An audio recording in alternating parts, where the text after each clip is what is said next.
শুভেচ্ছা জানায় মুসলিম ডাইনেস্টি ৮০০ বছর ভারত শাসন করেছে। পবিত্র কোরআনের উপর ভিত্তি করে এদেশের মানুষ সুশাসিত হয়েছেন। শাসকরা এদেশের মাটি ও মানুষের সঙ্গে মিশে আছেন। ইংরেজ জাতি প্রায় ২০০ বছর শাসন করেছে। এভাবে উত্থান ও পতনের মধ্য দিয়ে দেশ শাসিত হয়।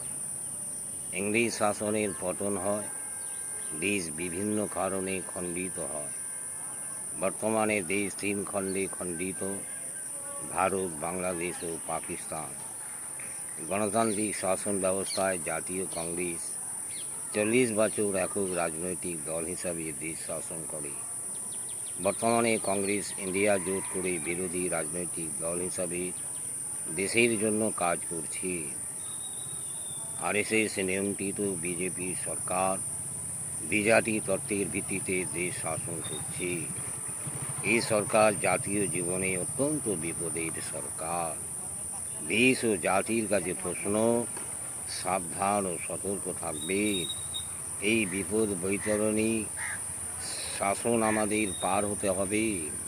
এই সরকারের পতন আমাদের নিশ্চিত করতে হবে। ভিডিও যদি ভালো লাগে কমেন্ট, শেয়ার ও সাবস্ক্রাইব করবেন। জয় হিন্দ, গজওয়া হিন্দ, জিন্দাবাদ।